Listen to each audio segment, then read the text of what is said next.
everybody, today's February 13th, 2012. Well, I think it's about time I do a video on Warren Buffett. He's out the end of last week knocking gold again, saying how it's useless. And I'll give you a little bit of background. I probably have 4 of his books. And when I first got interested in investing, the owner of my company I worked for showed me his company, Berkshire Hathaway, probably 15 years ago. And I don't remember what it was per share, but it was in the thousands, you know, $50,000 a share, whatever it was. I couldn't believe it, but he doesn't believe in stock splits. He doesn't believe in carrying a lot of debt. I mean, there were things that, you know, he stood out. And I said, well, if I want to do well, I'm going to have to follow one of the richest men. At that time, he's probably the richest man in the world. So I read a bunch of his philosophies and I studied them as time went on. But as I learned more and more, and once I learned what real money was, over the past 5 years or so, I really changed my mind about Mr. Buffett. You know, in 2008, he had about $26 billion in financial companies, like 8 of them, I think. And if it wasn't for taxpayer handouts, he said himself he'd be eating Thanksgiving dinner at McDonald's. I mean, he was saved by the taxpayer and all the bailouts. So that wasn't a very wise investment. You know, he's the sage of Omaha, and he's made a lot of wise investment choices, you know, where he looks at, you know, I'm not going to go into his whole philosophy, but the management of the company is extremely important and how to value companies and stuff like that. But recently, I've just totally changed on my perception of it, on, you know, the things that he stands for. Also, he's one of the largest investors in Moody's, who rated all that subprime crap, you know, AAA, just before it freaking went belly up. So, things like that. And now with gold, there's something really interesting with him and gold. You know, he's coming out recently. He's saying that you can fondle it, you can stare at it and polish it, but it isn't going to do anything. You know, it's just a big lump of metal. It doesn't do anything. It's useless, according to Warren Buffett. This happened because he didn't have his annual report, his annual shareholders meeting for Berkshire Hathaway. So he gave a little snippet of what was going to be in there, and he knocked gold again. He's been against gold ever since it was $250. You know, now around $17.50. So for the past 12 years, he's been knocking gold. He says, I guess recently he said he'd much rather have all the farmland in the U.S. and 16 Exxon Mobils. You know, which you could buy all that for the value of all the gold in the world right now.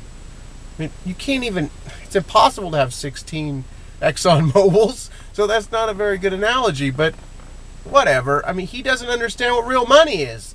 You know, one of the top 3 richest men in the world doesn't understand what real money is. So being rich doesn't make you know what money is. It's pretty incredible. Here's another quote. Gold gets dug out of the ground, then we melt it down, dig another hole, and bury it again, and have people stand around and guarding it. Oh, that's not a word-for-word quote. Kind of going off from what he exactly said, but you get the point. I mean, it has no utility, he says. Anyone watching from Mars would be scratching their head. So basically, he just said gold is useless. He doesn't understand why thousands of years ago it was determined to be the best form of money, of a, you know, a medium of exchange. He doesn't understand that. But what I really wanted to nail in this video is that sometimes the apple really does fall far from the tree. Because I want to read you this other quote from Warren's father, who was a, you know, who was a hard money advocate.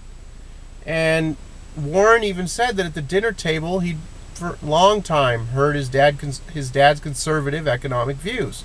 This was pumped into young Warren's head.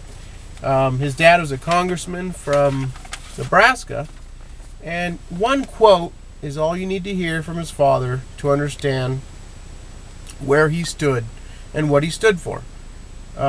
Here's a quote from around the late 40s from his father. "I warn you that politicians of both parties will oppose the restoration of gold. Although they may outwardly seemingly favor it, unless you are willing to surrender your children and your country to galloping inflation, war, and slavery, then this cause demands your support. For if human liberty is to survive in America, we must win the battle to restore honest money. There is no more important challenge facing us than this issue, the restoration of your freedom to secure gold in exchange for the fruits of your labors." Now, that's really powerful, and that shows you where his stand was. He was against Roosevelt confiscating the gold, and it's just really interesting that as much as Warren, keeps pounding down the fact that gold is useless, he keeps trying to drive that home. With the father, I don't know, it's just really profound. Anyway, hope you enjoyed, maybe learned something. I forgot to mention that I found a copy of a really interesting paper that Warren's father, Howard, wrote, and it's at the it's a Foundation for the Advancement of Monetary Education, FAME, and they have a copy of this. They're out of New York, and it's entitled "Human Freedom Rests on Gold Redeemable Money," and really good, like 3 pages long. I read this actually a couple years ago. I was going to do a video on it, never did.